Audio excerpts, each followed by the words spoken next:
Welcome to Teshar, Ancestral's Apostle, Teshar's Thunder. Hope you're excited for some good artifacts. As far as opening hand goes, yeah, this is actually not too bad. We're going to keep on this one. I mean, we could try to mulligan for something just a little bit better, but hey, awesome. And then our opponent said they'd seen the channel, so best of luck to our opponent. Hopefully they get a good hand, and we can have some fun today. But yes, welcome to Teshar. Hopefully we can get some pretty good artifacts going.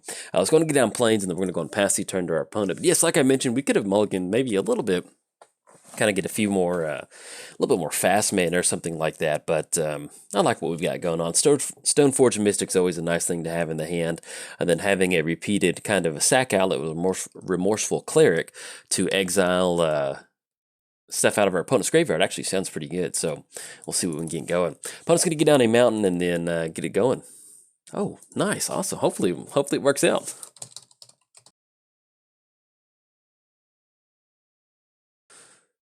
Okay, so let's go and get down plains, drawn to Scrap Trawler. Let's go and get down plains, and let's go and go for Stoneforge Mystic.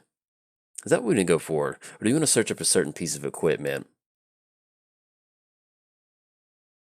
Yeah, let's go and go for Stoneforge Mystic. So we'll get down Stoneforge Mystic, and then, yeah, it's the opponent's first commander deck, so hopefully this turns out to be a pretty fun little match for both of us involved. So let's go and get down Stoneforge Mystic. We'll see what sort of equipment we want to search up on this one, and then once we get that popped out, we'll go from there. And then Lightning Greaves, Skull Clamp. You know what, let's go and go for Skull Clamp, because we at least have Remorseful Cleric, and we want to get some pretty good card draw going. So let's go and grab Skull Clamp. I like that a lot. Argument could be made for Lightning Greaves, but we're going to grab Skull Clamp, and then we're going to go and pass the turn over to our opponent. We're playing Teshar, Ancestral's Apostle, Teshar's Thunder. Flying, whenever you cast a historic spell, return target creature card with converted mana cost 3 or less from your graveyard to the battlefield. Then, if you're keeping score at home, artifacts, legendaries, and sagas are historic. Opponent's going to get down Fell Warstone, and we do draw into Ashnod's Altar, which is actually pretty nice. Let's go and get down Remorseful Cleric, and let's go and get down Skull Clamp. Yes. Get down Skull Clamp, and then let's go and swing across for one with Stoneforge Mystic. There we go. Swing across for one, and then we'll go and pass the turn to our opponent. Playing gets Scion of the Dragon. Flying then for a 2-mana activation, search your library for a dragon permanent card, put it into your graveyard, excuse me. If you do, Scion becomes a copy of that card until end of turn, then shuffle your library. So, Scion's always kind of a fun matchup to play against. We'll see what our opponent gets going, but for the most part, at least having some sort of option to kind of exile our opponent's graveyard is nice. But pretty much going to be going for Skull Clamp on Remorseful Cleric. Well, actually, if we're going to go for Teshar, we can get down Teshar and then kind of go from there. But that's one of the fun things about this deck is there's a lot of ways that we can kind of combo off in some form or fashion, but simply just Skull Clamping or Remorseful Cleric, drawing a bunch of cards and then bring it back out to keep Skull Clamping is... it's a lot of fun. There's just a lot of times, I don't know how to describe it. Let's go and get down plains. Let's go and go for Ancestor Teshar. Yeah, that sounds good. I guess if we wanted to, we could go for Uwazama's Jitte. Now let's go and get down Teshar. It's going to be 1, 2, 3, 4. And then next turn that puts us online for Skull Clamp. We can start casting some of these artifacts out of the hand, and then we'll be pretty good. Get down to Teshar, then anything else, we'll go ahead and, well, yeah, we'll go and swing in for 2. Why not? Remorseful Cleric is probably going to be cash in for some card draw next turn, so we'll get in the damage while we can. So let's go and swing across for 2, knock our opponent down to 27, and we'll go and pass the turn over there. But yes, like I mentioned, so there's a lot of different ways that we can combo off of this deck, which is pretty cool. But there's other times where you just keep Skull Clamping a lot of your stuff, or, you know, let's say that we do end up sacrificing something like Stoneforge Mystic to Ashnod's Altar, goes into the graveyard, we cast Uwazama's Jitte, pops back out on the battlefield, and then we grab Sword of Feast and Famine, a whole bunch of stuff. Ooh, Teferi's Protection. I like that. All right, let's go and swing it for 2 with a Remorseful Cleric and Teshar's Apostle. Or Teshar, technically. I guess Teshar could be his own apostle if we wanted to. Let's go and swing across 4 and then swing across Teshar. That's going to be 4 coming across, putting our opponent down to a 23. Okay, puts him down to 23. That's 2 total commander damage. And then let's go and go for Skull Clamp on Remorseful Cleric. I'm going to get that 2 card draw going. They've drawn to Altar of the Brood. Okay, let's go and go Altar. Let's get Altar onto the battlefield. We're going to be able to bring a Remorseful Cleric back onto the battlefield. And we'll get down Altar. And then anything else? No. Let's go and pass the turn. Now, this particular state, like when you're playing Teshar, typically what you want to do is you want to build this board state that's really thriving. You know, there's a lot of activity going on to where we can get Remorseful Cleric into the graveyard. We have Altar of the Brood now, so we can start kind of milling some stuff.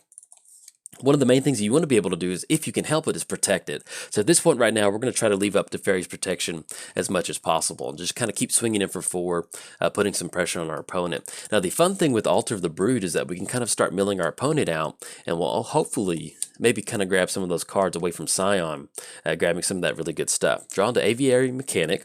Okay, let's go and get down Phyrexia's Core. Let's go and swing across. This is going to be 1 mil for our opponent. Let's go and swing across for 4.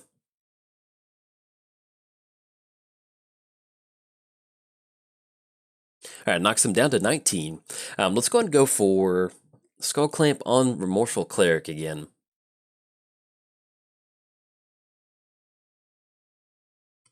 Then we draw into Squire and then Lieutenant. So that does leave us at only 5 total mana. Let's go and get down Jitte. Yeah, because I still want to leave up Teferi's protection. I'm just going to go and bring back Remorseful Cleric too.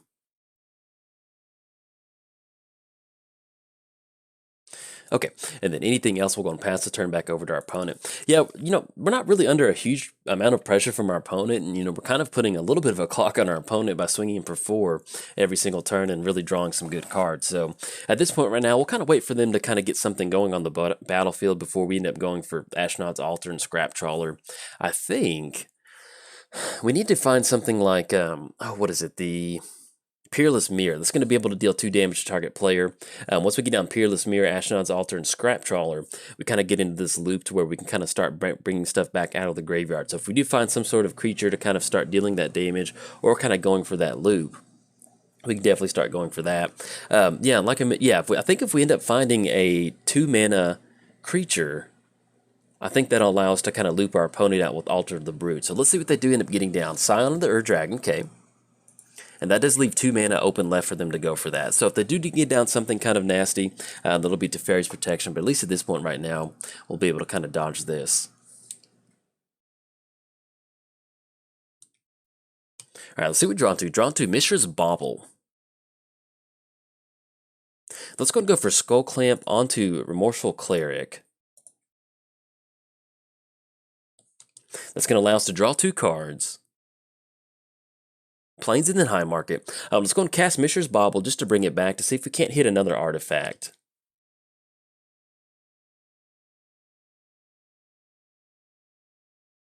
And what we can do is, yeah, let's go and get down Plains.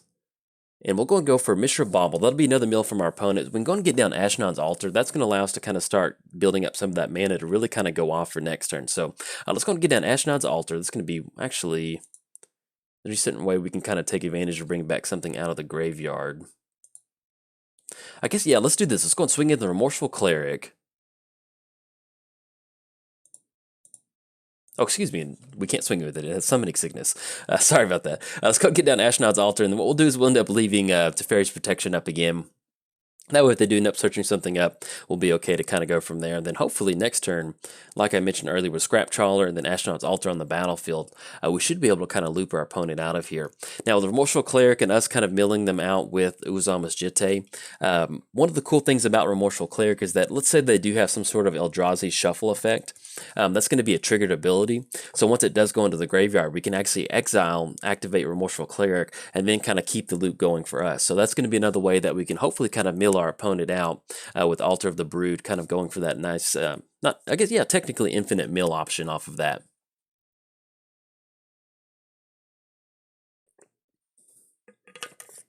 And I will say this, if there's a point in time during this video to where like there's a loop and somehow I missed it, I do apologize. Sometimes it's really hard to give commentary and see little lines of interactions between you may return this permanent you control, something like that. So just want to get that out there, that if I do miss something, let me know. But it's not me doing it on purpose if I miss it. So I'm just going to do down Sarkhan the Mad.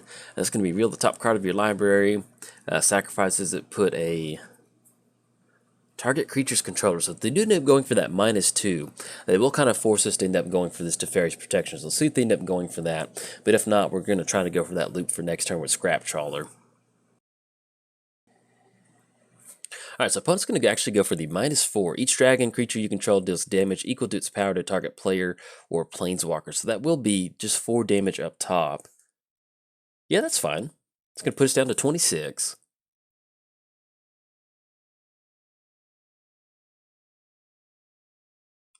Alright, opponent will go ahead and pass the turn.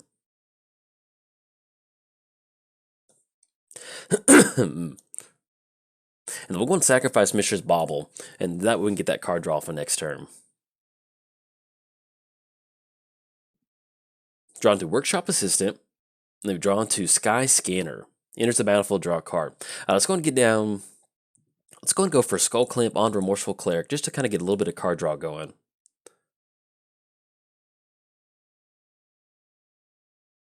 Alright, do drawn to planes in that. Let's go and get down Scrap Trawler. This can be 1, 2, 3.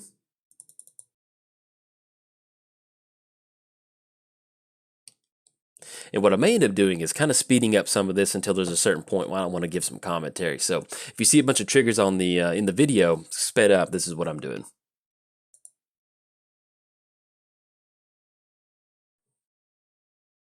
Okay, so we're down to 2 minutes. We got we have a ton of Mishra Baubles triggers for next turn, so we've got to pass the turn. Hopefully, we can get up from underneath this. Anyway, so we milled our opponent out. They have no cards left in their library. We're just going to discard. I don't even think we made the land drop, but I started to do the loop, and I was like, oh no, we've only got a little bit of time left. So anyway, we're going to try to. Oh goodness, look, can we get these triggers on the stack? I just want to always yield to these, and I don't think we're gonna deck ourselves out on this one, because it's gonna be because basically the way the loop was with Mishra's Bauble was we had all these different triggers on the stack, and so by us having 2 things enter the battlefield, we had Mishra's Bauble and Workshop Assistant enter the battlefield. That was gonna be double. Because for a second there, I started to do the loop, and I got really worried. I was like, what if we have like a million Mishra's Bauble triggers to do? And I was like, oh no. That would not be good. So, all right, so let's go ahead and always yield to that and just click OK.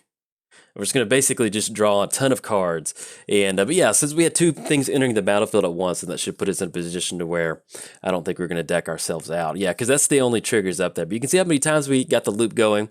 We're able to mill our opponent out. Just in case something did happen, we had Remorseful Cleric to kind of exile that Eldrazi effect that allowed us to kind of keep the loop going.